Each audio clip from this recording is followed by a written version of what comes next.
and we were a direct report to the administrator, and I was 25 years old and I had a $79 billion portfolio. I mean, that kind of shit only happens in DC. Yeah, that's crazy.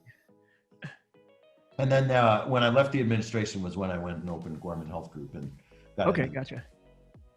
And what did that look like for you? You obviously became experts in, all the intricacies of CMS and payments and all that stuff. So it looks like you capitalized on what you were able to learn there and started your group there.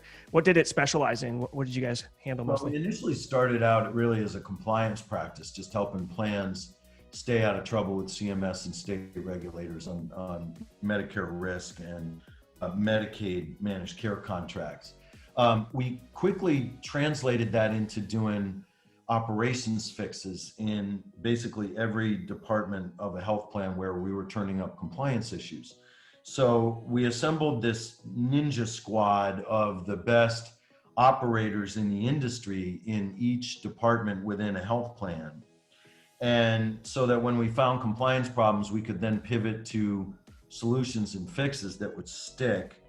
And then when we realized that we had that capability and it was really across all functional areas of a health plan, we then really shifted into doing turnarounds of distressed plans. Mm-hmm. And there were plenty of them in the 90s and the aughts as more and more of the industry, Jason, found that government-sponsored programs were the most stable sources of revenue and growing revenue going, given, demographics is destiny and the country is only getting older and poorer. So we really became known as like the plumbers and the electricians under the sink of the industry.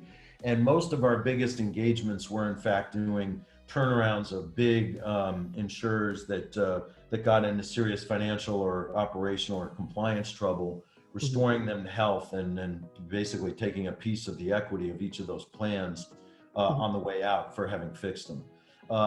We also use the consulting practice, Jason, as really as an R&D laboratory, if you will, for the development of software and outsourced solutions when, we identified multiple clients having the same problems, like around appeals processing, coverage disputes, or managing their network of sales agents and brokers out in the field, which was a major compliance flashpoint, and still is to this day.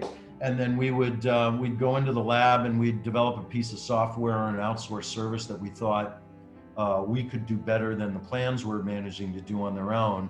And so we ended up spinning off 9 technology or outsourced services companies. And, so by the time I sold Gorman Health Group in 2018, it was over 10 companies, several of which were running over $100 million in revenue. And after 22 years, I was ready for my next challenge. So that's how we. Awesome. So I love the strategic move of taking some equity on the way out. How did that play out? Was that hard to negotiate? What was your? Not at all. That was the first condition on the way in, was we get 3% in the company. All governance operations are suspended. I'm now running the company. There are to be no dividends to shareholders. I mean, we had a whole list of preconditions that were non-negotiable on the way in. I mean, we were really the only guys in the industry that did this kind of work. And, it's like, man, when the house is burning, you charge fireman's rates and you get the terms you want on the way into the burning house.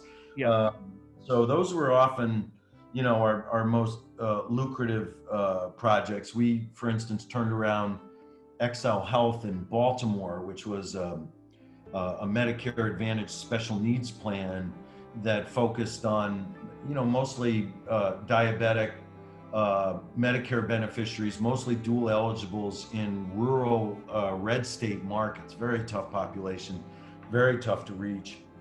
They were 180 million in the hole when we got the call to come in and fix them up.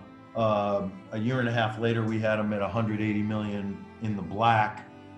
And a year later, sold the company to United for $2.4 billion, which at the time was the highest valuation in industry history. And that was really our bread and butter for a number of years. But those projects, as you can imagine, Jason, were brutal. Oh, I good mean, Lord. Yeah. those are meat grinder kind of projects. On our last turnaround here in Puerto Rico, for instance, we had 2 guys died on that job, Mhm. heart attacks or strokes. It was brutal work, but Yeah. we were very well, handsomely compensated for getting these companies successfully fixed.